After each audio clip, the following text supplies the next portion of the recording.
Hello and welcome to my channel. Today I decided to do something a little bit different and I'm actually going to be talking about the movies I've watched recently. I talk about horror books quite a lot on here and that transfers over to my movie tastes. And if you hear some like construction-y noises in the background, it's because they're doing construction on the buildings right across from us, so it's a little noisy over there. So both my husband and I really enjoy horror movies. He actually never really watched that genre until he married me, so it's kind of funny to me that he now enjoys it so much. But we really love going to the movie theater, but it's been closed since October of last year and it just opened up this past Wednesday on May 19th. So of course we went on the first day it was opened. They only have 35% capacity, you have to wear your mask the whole time, and they weren't selling drinks and popcorn or anything like that.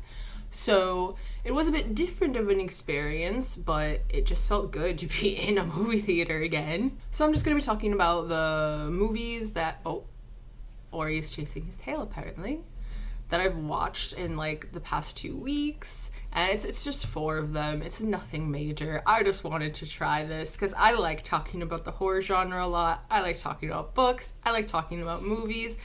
I just like media, I guess. So the first movie is Saint Maud, which is directed and written by Rose Glass. I do believe this is her first like feature-length movie. This is obviously a horror movie. And it was originally supposed to come out, like it says that it's a 2019 movie, but I think it was supposed to come out in early 2020 here, in France at least. And because I remember really wanting to see it, and then COVID hit. So I think that happened right before it was supposed to come out. And so it didn't come out in the US until February 2021, but everything's still been closed here. But it was just added to streaming services about 2 weeks ago, I believe. And so I was able to watch it on Hulu. So after an event at a hospital ends up in the death of a patient, Nurse Maud turns to God and in-home caregiving. Her first patient, Amanda, is a former dancer whose life is being cut short by cancer. Maud believes that Amanda is a sinner who can be converted and saved, and thus begins Maud's obsession that blurs the lines of reality. Unfortunately, I had to give this one a 2 out of 5 in the end. It was a very much broader setting than I was expecting. The trailer really makes it seem like it's pretty much just going to be in Amanda's house, but that is definitely not the case. It's only in the house for like the first third-ish of the movie. So this is an A24 movie as well. So going into this, I knew it was going to have kind of a certain style, a certain look to it. And I also knew it was probably going to be a slow burn, which is fine with me. I'm pretty okay with slow burns, but I just didn't feel like there was an actual payoff with this one. It was horrible. I really hope the camera caught what my husband just said. He detests this movie. For me, at least, I thought the atmosphere was fantastic. I love the old, like, creepy house vibe. And I really enjoy religious horror, so this seems like it would be right up my alley. Also, you can really feel the anxiety of Maud as the movie progresses, which I always like when I can feel the emotions that the characters are experiencing in the movie. It just makes it more, like, real for me. What really sucked and took me out of the movie was the score was so overbearing and so much louder than the dialogue that it just would take over scenes and just be like, okay, this is annoying now. So that was definitely a huge negative, and I've heard the score really being praised in this one, so it surprises me because I just found it so fucking annoying. So since this is a slow burn, it's really not a super scary movie. There are a few intense scenes that have to do with more like body-ish horror, but that's about it in terms of scares. And besides that, the plot is really predictable, especially for more of a psychological horror. Usually you want to not really understand what's happening until the end, but this was pretty easy to guess all the way through. The first third of this movie was definitely my favorite out of the entire thing. It did get dull and drag in the middle, which, it sucked. And if you really dislike sexual interactions in horror, then this part is gonna be pretty meh for you as well. And then the ending was just predictable, so it didn't really feel like a great conclusion. So unfortunately, after all the hype and having to wait an extra year and a half to watch this movie, it didn't really live up to my expectations, which is why I just rated it a 2. There were some good parts, so it was okay, but it just got pretty boring, and that score just, I think, really ruined it for me. So my husband and I have been on kind of a found footage kick, and we have decided to watch the entirety of the Paranormal Activity series. I've seen the first, the second, and I think the fourth or something like that. So I've only seen a few of them myself, where he hasn't seen any of them. And we started with the first one, I think last month, I want to say. And it was pretty much how I remembered it. It was fine. It wasn't anything like holy shit spectacular, but it's enjoyable. Now, I thought that I liked the second one more than the first. But the second one is the movie we watched next, and that turns out not to be the case. So Paranormal Activity 2 is directed by Todd Williams. This is obviously another horror movie. It came out in 2010. God, that feels like forever ago. That was right after I got out of high school. Anyway, days after welcoming a newborn baby, Dan and Christy Ray return home one day to find their house ransacked with seemingly no explanation. Their fear forces them to put in security cameras, which begin to capture strange activity around the house. So there was one scene that I really remembered from this movie, and I pretty much forgot all the rest. I was really surprised by that. And to me, that scene still holds up. It's my favorite one in the movie. It's the kitchen scene, so if you've seen it, you know exactly what I'm talking about. I just love that scene. But the rest is just nothing's happening. It's just boring and kind of meandering along. And so I actually remembered it being better than it actually was. Because it didn't really feel like things were happening, this felt slower than the first movie. It does answer a few questions that you leave the first movie with. And I know that the actual order you're supposed to watch these in is different than the order they were made, but we're just gonna watch them in the order they were made. I'm completely fine with that. There's one character in the movie that is just the best, and it's an inanimate object. We call it the pool Roomba, and it is easily the best character in the entire movie. My husband and I were just laughing our asses off about it. We got such a kick out of it, and every time it was the night scenes when it would show the pool with the pool Roomba, we were pretending it was actually the demon and coming up with stories and stuff and just saying dumb shit. And that was the best part of the movie for us. We made it more into a fun thing. So this movie also got a 2 out of 5 from me.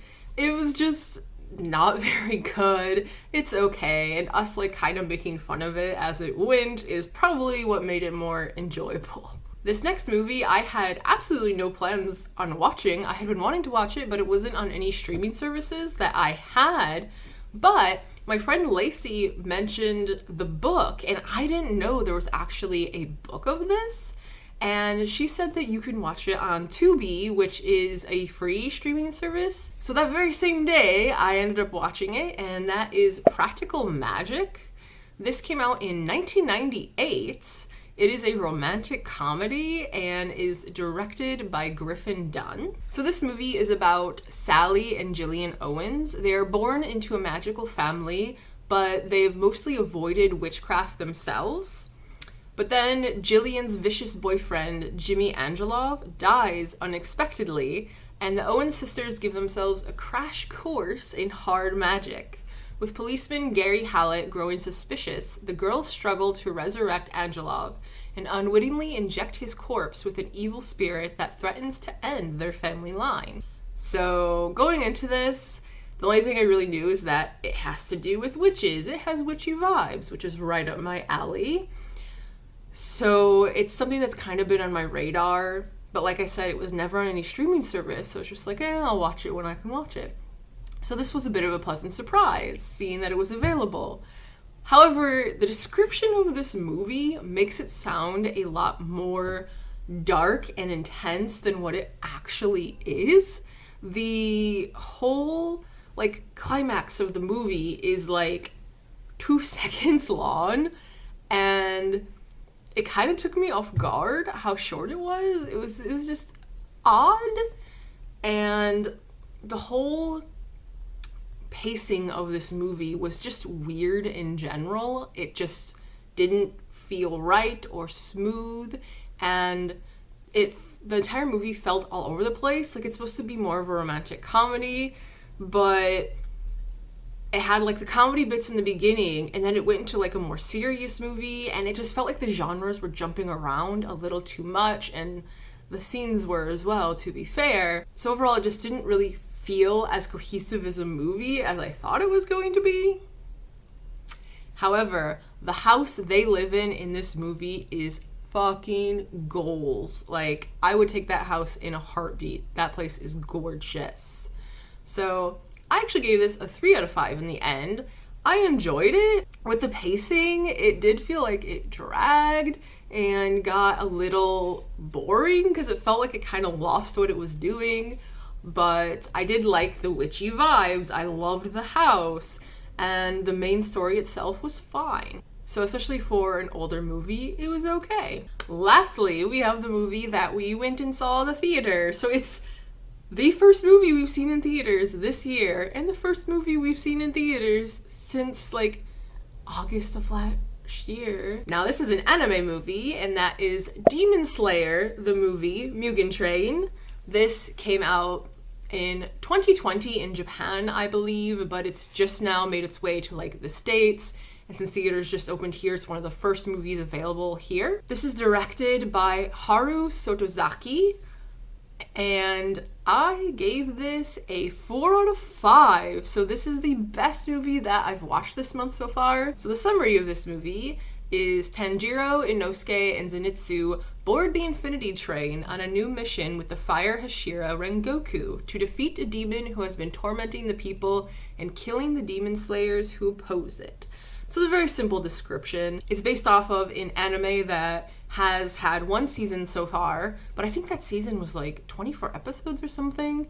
So it's pretty substantial. My 4-star rating is 100% for the animation and the last 20 minutes of this movie.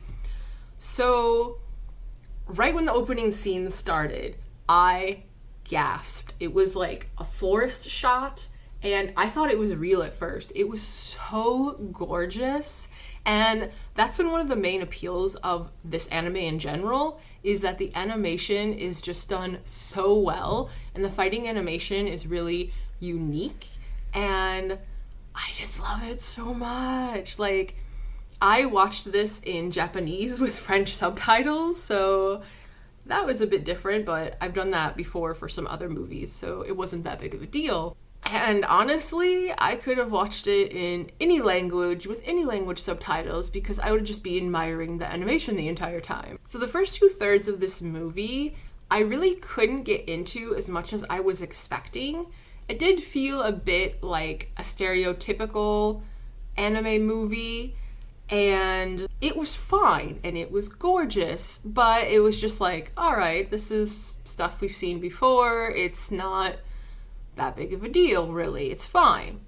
But then the last 20 minutes, like, I thought this movie was wrapping up and ending, and I was just like, this is a little disappointing. It's under my expectations.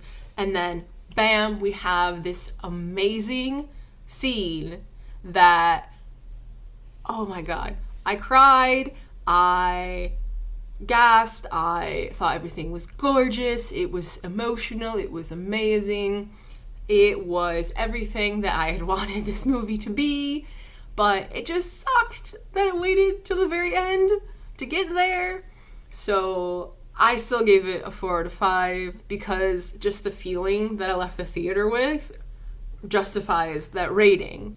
One thing with this movie, though, that I actually really appreciate is that it fully expected you to have watched the first season of this anime before seeing this movie. It goes right into it. It doesn't do any like flashbacks. It doesn't explain any of like the fighting styles or anything like that. So there's nothing to catch you up to what has happened already in the series, which I really liked because that's one thing that kind of sucks with anime sometimes, is having to kind of summarize stuff that's already happened, and that just takes up unneeded time. So this really isn't a movie that you can jump into if you haven't seen the rest, otherwise you're not really going to understand what's happening.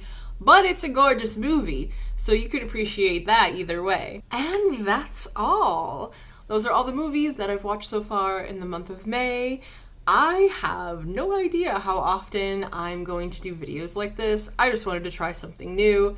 And if you've seen any of these videos, let me know in the comments below. I would love to hear your opinions on them and what rating you gave them. And as always, thank you for hanging out with me. It is always appreciated. And until next time, bonne journée and au revoir.